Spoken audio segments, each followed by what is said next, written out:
اس کا لہجہ، اس کے آنسو دیکھ کر اسے یقین ہو چلا تھا کہ وہ سچ کہہ رہی ہے، مگر ابھی ثبوت باقی تھا۔ اوکے، آپ روئے نہیں، میں کوشش کروں گا آپ کی مدد کر سکوں۔ آن وہ مسز اشرف ماما کو بتا دیں گی اور وہ مجھے لے جائیں گی۔ شہراز مجھ سے زبردستی شادی کر لے گا، پلیز آن مجھے بچا لیں پلیز۔ وہ دونوں ہاتھ باندھ کر اس کے قدموں میں جھک گئی۔ آن نے تیزی سے اسے کاندھوں سے تھام کر اٹھایا۔ یہ کیا کر رہی ہو؟ پاگل ہو کیا؟ ریلیکس، صبر کرو، میں صبح ہی کچھ کرتا ہوں، تم بالکل فکر نہ کرنا۔ چلو آرام سے لیٹ جاؤ، تمہاری طبیعت پہلے ہی ٹھیک نہیں، زیادہ بیمار نہ ہو جانا۔ چلو گڈ گرل۔ وہ خود اسے اس کے بستر پر چھوڑ کر اپنے کمرے میں آ گیا۔ نیند اس کی آنکھوں سے کوسوں دور تھی، خوف اور فکر سے برا حال تھا۔ یوں لگ رہا تھا جیسے ابھی کہیں سے شہراز یا ماما آ جائیں گے۔ اسے پورا یقین تھا کہ مسز اشرف ماما کو اس کی یہاں موجودگی کی ضرور اطلاع دیں گی۔ وہ کچھ ڈری ڈری سی سوئی ہی تھی کہ اچانک اسے یوں لگا جیسے کوئی گھر میں کودا ہے، اور اس کے ساتھ ہی اس کی خوف سے چیخیں نکل گئیں۔ آن بجلی کی سی تیزی سے دروازہ کھول کر اندر آیا تو وہ تھر تھر کانپتی اس کے ہاتھوں میں جھول گئی۔ اس نے اسے جلدی سے بستر پر لٹایا، میڈیکل باکس بھاگ کر لایا اور اسے انجیکشن لگا دیا۔ ہاتھ ملتے ہوئے اس نے اس کے چہرے پر پانی کے چھپٹے ڈالے تو وہ آہستہ آہستہ ہوش میں آ گئی۔ کیا ہوا عالیہ؟ ڈر کیوں گئی تھیں؟ اس نے پیار سے پوچھا۔ آن وہ شہراز آ گیا ہے، میں نے کسی کے کودنے کی آواز سنی تھی، وہ آ گیا ہے۔ وہ شدید خوف زدہ تھی۔ آن نے اس کے کاندھے تھام کر اسے دوبارہ لٹایا۔ پلیز پلیز عالیہ، خود کو سنبھالو، ہوش کرو، کوئی نہیں آیا، تمہیں غلط فہمی ہوئی ہے، یہاں کوئی نہیں آ سکتا، سب دروازے کھڑکیاں بند ہیں، حوصلہ کرو۔ وہ اسے آہستہ آہستہ سمجھاتے ہوئے ریلیکس کر رہا تھا۔ بہت دیر بعد شدید خوف کی لپیٹ سے باہر آئی۔ وہ اٹھنے لگا تو اس نے ہاتھ تھام لیا۔ پلیز آن، آپ یہاں سے نہ جائیں، مجھے بہت ڈر لگ رہا ہے، پلیز۔ اس نے اس کا ہاتھ تھپتھپایا، اسے نیند کا انجیکشن دینا ضروری تھا، سو وہ کچھ دیر بعد گہری نیند سو گئی۔ زرد رنگت اور سوئے ہوئے بھی وہ خوف زدہ لگ رہی تھی۔ آج آن نے اسے بہت قریب سے دیکھا تھا، اس کا لمس، اس کا اعتماد۔ وہ کچھ بے چین سا اسے کمبل اڑا کر باہر آ گیا۔ زندگی میں ہزاروں لڑکیاں ملیں، لیکن کوئی اس کے دل کے تاروں کو نہ چھو سکی۔ بی کی وفات کے بعد جب دونوں بہن بھائی انگلینڈ سیٹ ہو گئے تو وہ تند ہی سے اپنی تعلیم میں لگ گیا۔ لندن سے ڈاکٹریٹ کی ڈگری لے کر آیا تو مقامی ہسپتال میں فوراً ہی جاب مل گئی۔ شام کو پرائیویٹ ہاسپٹل میں بیٹھنے لگا۔ زندگی بہت مصروفیت میں گزر رہی تھی۔ اس دوران بہت سی پڑھی لکھی لڑکیاں بلکہ ڈاکٹر بھی تھیں جو اس کے قریب آئیں، مگر دل کے در وا نہ کر سکیں۔ کوئی بزرگ ہوتا یا بہن ہوتی تو اس کے گھر آباد کرنے کے بارے میں سوچتی، مگر وہ اب تک کچھ نہ کر سکا تھا۔ آزادانہ زندگی گزار رہا تھا کہ وہ چلی آئی۔ وہ خوبصورت تھی، کم عمر حسین تھی، اور پھر دن رات قریب تھی۔ آج اس کی داستان سن کر اس نے پکا فیصلہ کر لیا تھا کہ وہ اس کی مدد ضرور کرے گا، اور صبح کو وہی ہوا جس کا اسے ڈر تھا۔ صبح ہی شہراز کا فون آ گیا۔ کہاں تک بھاگو گی؟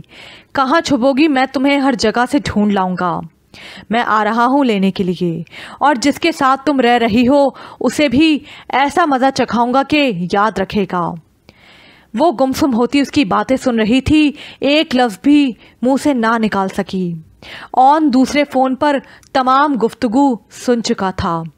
اس کے اندر شدید غصے کا طوفان اٹھا۔ اس کی گھٹیا گفتگو سن کر ہی اس کے متعلق کہی ہوئی عالیہ کی تمام باتیں سچ ثابت ہو گئی تھیں۔ اس نے فوراً اپنے ایس پی دوست شاہد کو فون کیا اور تمام واقعات بتا دیے۔ اس نے اسے مکمل اطمینان دلایا تھا اور مدد کا بھی یقین دلایا تھا۔ وہ عالیہ کو تسلی دے رہا تھا، مگر وہ پھر بھی سہمی ہوئی روئے جا رہی تھی۔ تقریباً 1 گھنٹے بعد شاہد کا فون دوبارہ آیا اور اون بہت دیر تک سنجیدگی سے اس سے بات کرتا رہا۔ وہ بغور اس کے متفکر چہرے کو دیکھ رہی تھی۔ پتہ نہیں کیا بات تھی جو وہ یوں چپ ہو گیا تھا۔ ٹھیک ہے، تم آ جاؤ اور مولوی صاحب کو بھی لے آنا، اس نے بہت دیر دوسری طرف کچھ سننے کے بعد کہا اور فون رکھ دیا۔ بغور اسے دیکھا اور پھر قریب آ گیا۔ عالیہ، شاہد کا فون تھا۔ وہ بتا رہا تھا کہ تمہاری ماما نے پولیس میں رپورٹ درج کروائی ہے کہ میں نے تمہیں اغوا کر کے تمہیں اپنے گھر میں قید کر رکھا ہے اور تمہیں ورگلایا ہے۔ وہ بہت سنجیدہ اور بے انتہا ضبط سے کہہ رہا تھا۔ مگر یہ جھوٹ ہے، وہ چیخ اٹھی۔ ہاں، میں تم جانتے ہیں کہ جھوٹ ہے، مگر دنیا والوں پولیس والوں سے کیا کہیں گے، کیسے یقین دلائیں گے؟ تو پھر اب کیا ہوگا؟ اف، میرے ساتھ ساتھ آپ کو بھی تکلیف اٹھانا پڑ رہی ہے۔ میری تکلیف کو چھوڑو، اب ہمیں مل کر اس مسئلے کا حل سوچنا ہے، اور شاہد کے نزدیک بلکہ میرے اپنے نزدیک اس کا بہترین حل شادی ہے۔ شادی؟ اس نے حیرت سے چیخ کر کہا۔ ہاں، ہم دونوں کی شادی ہو جائے تو پھر ہی ہم اس صورتحال کو فیس کر سکتے ہیں، ورنہ حدود آرڈیننس بن گیا تو بہت مشکل ہو جائے گا۔ دونوں بچ نہیں سکیں گے۔ وہ کانپ سی گئی۔ وہ ناکردہ گناہ کی سزا کیوں بھگتے جو کیا نہیں؟ دیکھو، شاہد خود آ رہا ہے، ساتھ مولوی صاحب بھی ہوں گے۔ اگر تم راضی ہو تو ہم ابھی نکاح کر کے نکاح نامہ پولیس کو دکھا دیں گے، اور اگر تم رضامند نہیں تو کوئی زبردستی نہیں، پھر جو ہوگا دیکھا جائے گا۔ اس نے دونوں راہیں اس کے سامنے روشن کر دی تھیں۔ اب فیصلہ اس کے ہاتھ میں تھا۔ اسے شہراز سے بچنا تھا۔ بابا کے قاتل سے شادی کرنے سے بہتر تھا کہ وہ مر جانا پسند کرتی۔ اب جب کہ وہ سب جان چکا تھا تو خود پیشکش کر رہا تھا۔ اس نے سر جھکا لیا۔ ٹھیک ہے، جو آپ مناسب سمجھیں۔ اور پھر شاہد اور چند دوسرے لوگوں کی موجودگی میں وہ عالیہ رحمان سے عالیہ اون بن گئی۔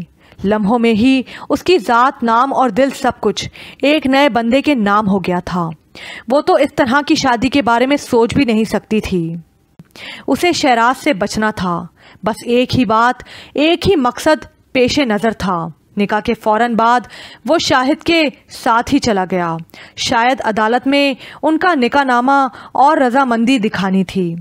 خود اسے ڈھیروں رونا آ رہا تھا۔ کیسی عجیب شادی تھی، نہ ڈھولک بجی، نہ سکھیوں نے میٹھی میٹھی سرگوشیاں کانوں میں کیں، نہ بارات آئی، نہ بابل کا گھر چھوڑنے کے گیت گائے گئے، اور وہ یہاں اون کے گھر میں ہی اون کی گھر والی بن گئی۔ پتہ نہیں خود اون کی کیا مرضی تھی۔ اب تو عزت بچانے کے لیے یہ بندھن زبردستی باندھنا پڑا تھا، اور اس تلخ حقیقت نے اس کے دل کو اور ریزہ ریزہ کر دیا۔ ایک تو وہ زبردستی یہاں موجود تھی، اوپر سے زبردستی ہی مالک بن بیٹھی۔ اس کے اپنے دل میں اس نیک انسان کے لیے ڈھیروں عقیدت تھی، محبت کا جذبہ تھا۔ جس طرح اس نے خود اس کے کسی تعلق، کسی ناطے کے بغیر دیکھ بھال کی تھی، اس کا خیال کیا تھا؟ اسے پناہ دے کر اپنا وعدہ نبھایا تھا۔ اس کے دل میں اون کی بے پناہ عزت تھی۔ محبت کا اصل احساس اب ہوا تھا۔ اکثر تنہائی میں وہ اس کے متعلق بہت زیادہ سوچنے لگتی تھی۔ اس وقت سب غیر شعوری تھا، مگر اب شعوری طور پر وہ اس کے متعلق سوچ رہی تھی۔ وہ بہت دیر بعد واپس آیا تھا، بہت تھکا ہوا لگ رہا تھا۔ اسے دیکھتے ہی وہ اس کے پاس چلی آئی۔ کیا ہوا؟ ٹھیک ہو جائے گا، بہتر ہوگا سب، تم فکر نہ کرو، وہ اس کا ہاتھ تھام کر بولا۔ وہ بے حد قریب بیٹھا تھا۔ ایک دم ہی اس کی قربت کا احساس ہوا تو وہ پرے کھسک گئی اور ہلکی سی مسکراہٹ اون کے لبوں کو چھو گئی۔ بہت بھوک لگی ہے، پلیز کھانا ملے گا؟ اس نے تھکے ہوئے ڈھیلے ڈھالے انداز میں صوفے پر پھیلتے ہوئے کہا۔ وہ فوراً اٹھ کر باہر چلی آئی، اور جب وہ ٹیبل پر بیٹھے تھے تو اس نے سب سے پہلے نوالا بنا کر اس کے منہ کی طرف بڑھایا۔ ارے بیگم صاحبہ، حیران کیوں ہو؟ میں اب نوالا منہ میں ڈالنے کا حق رکھتا ہوں۔ زو معنی بات کی تھی اس نے۔ وہ بری طرح شرما گئی۔ پھر زبردستی وہ اپنے ہاتھ سے اسے کھلاتا رہا اور پھر سارا وقت وہ عجیب سی الجھن اور کشمکش کا شکار رہی۔ اون اس کے خیالات پڑھ رہا تھا۔ اتنے دنوں ساتھ رہ کر اس کے تاثرات پڑھنے میں خاصی مہارت ہو گئی تھی۔ کیا بات ہے عالیہ، لگتا ہے تم خوش نہیں ہو اس رشتے سے؟ اس نے چونک کر اون کو دیکھا۔ وہ تو بہت خوش تھی، اسے تو اون کا خدشہ تھا۔ میری طرف سے کوئی خدشہ، کوئی بدگمانی دل میں پالنے کی ضرورت نہیں۔ یہ بتا دوں، میں اس رشتے پر بہت خوش ہوں اور تمہاری قربت کا حصول میری خواہش ہے۔ اس کے گھمبیر دل میں اترتے لہجے نے چاروں طرف پھول کھلا دیے تھے۔ بے یقینی سے اس کی طرف دیکھا، آنکھوں میں گہرے جذبے سجائے وہ بہت محبت سے اسے دیکھ رہا تھا۔ اس نے شرما کر سر جھکا لیا۔ اور پھر اس ایک شخص نے اپنا وعدہ، اپنا عہد سچ کر دکھایا۔ وہ تو تمام پریشانیاں، تمام الجھنیں اسے سونپ کر شانت ہو گئی تھی۔ اس نے سب کچھ اپنے سر لے لیا۔ ماما اور شہراز سے اس نے جائیداد اگزار کرا کر اس کے نام ٹرانسفر کروا دی تھیں۔ شہراز نے اس پر بہت گھٹیا الزامات لگائے تھے، مگر اس کی گواہی، مالی بابا اور گھر کے نوکروں کی گواہیاں اس کے حق میں تھیں۔ اس آئل ٹینکر کے ڈرائیور کو عالیہ کی نشاندہی پر گرفتار کر لیا گیا تھا اور اس نے انویسٹیگیشن کے درمیان سب کچھ بتا دیا تھا کہ اس سے شہراز نے 50,000 میں رحمان صاحب کو قتل کرنے کا معاہدہ کیا تھا۔ شہراز کو قتل کے الزام میں گرفتار کر لیا گیا تھا۔ سونیا بیگم روپوش ہو گئی تھیں۔ شہراز کے متعلق یہ بھی انکشاف ہوا تھا کہ وہ سونیا کا حقیقی کزن نہیں تھا، دور پار کا رشتہ دار تھا۔ جائیداد کا لالچ دے کر اسے سونیا نے راضی کیا تھا کہ وہ عالیہ سے شادی کر لے تاکہ دولت ان کے قبضے میں آ سکے، اور حقیقت میں سونیا کا پلان یہ تھا کہ وہ شادی کے بعد تمام دولت اپنے نام ٹرانسفر کروا کے دونوں کو چلتا کر دے۔ مگر شہراز عالیہ کو دیکھ کر مکر گیا۔ اس کی نیت میں فتور آ گیا تھا۔ وہ عالیہ سے شادی کر کے تمام دولت لے کر سونیا بیگم کی چھٹی کرانے کا پلان بنا بیٹھا تھا، مگر قدرت کو یہ منظور نہ تھا۔ خدا کی لاٹھی بے آواز ہوتی ہے۔ جو لوگ دولت کی لالچ میں اندھے ہو کر دوسروں کی مجبوریوں کو، ان کی محبتوں کو دولت کے ترازو میں تول کر بھاؤ کرتے ہیں، وہ کبھی نہ کبھی ضرور گرفت میں آتے ہیں۔ سونیا جیسی عورت نے اس جیسی معصوم مظلوم بچیوں کے جذبات سے کھیل کر جتنے گناہ کیے تھے، ان کے بدلے میں اسے سزا ضرور ملنی تھی۔ اسے پولیس نے بھاگتے ہوئے بما مال اسباب ایئرپورٹ سے گرفتار کر لیا تھا۔ وہ سوچ رہی تھی کہ خرابی رشتوں میں نہیں ہوتی، انسانوں میں ہوتی ہے۔ انسان ہی رشتوں کے تقدس کو بحال کر کے انہیں محترم بناتے ہیں، اور انسان ہی ان کی تذلیل کر کے دوسروں کے لیے نشان عبرت بنا دیتے ہیں۔ سونیا نے ماں کے انتہائی پاکیزہ اور محترم جذبے کا سہارا لے کر دولت ہتھیانے کی جو کوشش کی تھی، اس کی سزا اب بھگت رہی تھی، اور اس کے سر لگے وہ تمام الزامات جنہوں نے اس کے ساتھ ساتھ اون کے صاف شفاف کردار کو بھی مشکوک اور داغدار بنا دیا تھا، سب دھل گئے تھے۔ وہ لوگوں کی نظروں میں اپنا وقار بحال کرنے میں کامیاب ہو گئے تھے۔ وہ بابا کے مکان میں جانا چاہتی تھی، مگر اون نے منع کر دیا۔ دیکھو عالیہ، یہ گھر چھوٹا ہے مگر بہت مضبوط پناہ گاہ ہے۔ تم مجھے پہلے پہل یہاں ہی ملی تھیں، ہم نے نئی زندگی شروع یہاں ہی کی۔ میں یہاں سے جانا نہیں چاہتا۔ تم بابا والا مکان بند کر دو یا کرائے پر دے دو، جو تمہاری مرضی۔ اور اس نے بھی باخوشی اس کی بات مان لی کہ محبتوں کے شمار میں ایسی باتوں کو نہیں گنتے جو فاصلوں کا موقع پیدا کریں، اور اسے تو اب اون کی سنگت میں صرف اور صرف محبت ہی چاہیے تھی کہ بہت عرصے بعد سچی محبت نے دل کا در وا کیا تھا۔